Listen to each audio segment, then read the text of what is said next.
बोल विष्णु भगवान की, बोल बाके बिहारी लाल तुलसा महारानी की, माँ लक्ष्मी माता की जय। आपको हम कार्तिक महात्म सुनाते हैं, वो भी सरल भाषा में, आप ध्यान से सुने। आज 17वां अध्याय सुना रहे हैं। सूत जी कहने लगे कि अब सब व्रतों में उत्तम व्रत और मोक्ष देने वाले एकादशी के व्रत का महत्व सुनो। एकादशी तिथि कृष्ण पक्ष को हो या शुक्ल पक्ष को, कि अन्न नहीं खाना चाहिए। जो द्वादशी को अन्न खाता है, एकादशी को अन्न खाता है, वह पापों का भक्षण करता है। एकादशी का व्रत माता के समान सबकी रक्षा करता है। नारद जी कहने लगे कि हे राजन, अब एक इतिहास सुनो। नर्मदा के तट पर गालब ऋषि का अति शोभायमान आश्रम था। गालब का भद्रशील नाम का एक पुत्र था, जो विष्णु का परम भक्त था। वह बालकों के साथ भगवान की मूर्ति बनाकर पूजन किया करता था।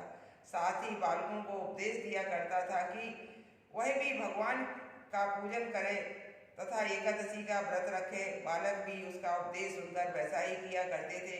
अपने पुत्र के चरित्र को देखकर एक समय उसके पिता गालई ऋषि ने उनसे पूछा कि भद्रशील, तुम सदैव भगवान विष्णु की पूजा में लगे रहते हो, यह उपदेश तुमको किसने दिया? यह बात सुनकर भद्रशील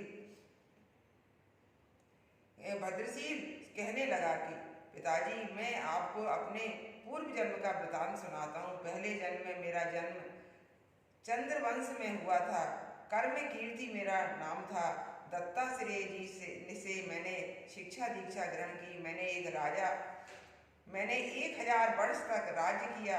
उस काल में मैंने अनेक धर्म तथा पाप के कर्म भी किए, परंतु देववश में बुरी संगत में पड़ गया और वेद मार्ग छोड़कर पाखंड मार्ग पर चल पड़ा। मेरे इन आचरणों को देखकर प्रजा भी पाप के कर्म पर चलने लगे। इस प्रकार धर्म शास्त्रों के कथनानुसार प्रजा के पाप का छठा भाग मुझको भी मिलने लगा।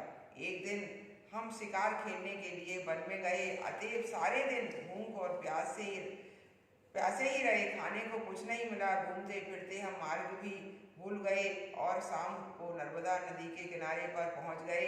उस दिन एकादशी का व्रत होने के कारण वहां पर एकत्रित अनेक वैष्णव भगवान का कीर्तन कर रहे थे।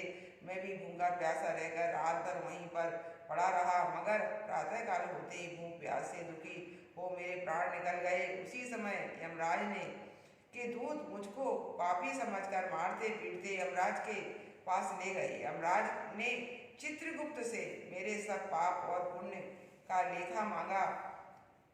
तब चित्रगुप्त ने विचार कर कहा, इसकी एकादशी का व्रत किया था, उसकी से इसके प्राण निकल गए। इस कारण इसके समस्त पाप क्षय हो गए हैं। यह सुनकर यमराज तत्काल अपने सिंहासन से उठकर खड़े हो गए और हाथ जोड़कर मुझसे बोले कि क्षमा करना, हमसे भूल हो गई है। साथ ही मुझको नमस्कार भी किया। फिर अपने दूतों को धमकाकर कहने लगे, जो मनुष्य भगवान के नामों का जाप करता है हो, उसको कभी हमारे पास मत लाओ। जिसने अनजाने भी एकादशी का व्रत किया हो, उसको हमारे पास आने की आवश्यकता नहीं पड़ती। इसके बाद यमराज ने मेरा पूजन किया और फिर मुझे सुंदर विमान में बिठाकर विष्णुलोक को भेज दिया। हजारों वर्ष तक इंद्रलोक साथ विष्णुलोक में रहने के पश्चात अब फिर मैंने यहाँ जन्म लिया है। जो कोई इस कथा को पढ़ता है अथवा सुनता है, उसके सभी पाप नष्ट हो जाते। बोल विष्णु भगवान की, बोल बांके बिहारी लाल की, बोल तुलसा महारानी की, माँ लक्ष्मी माता श्रीमन नारायण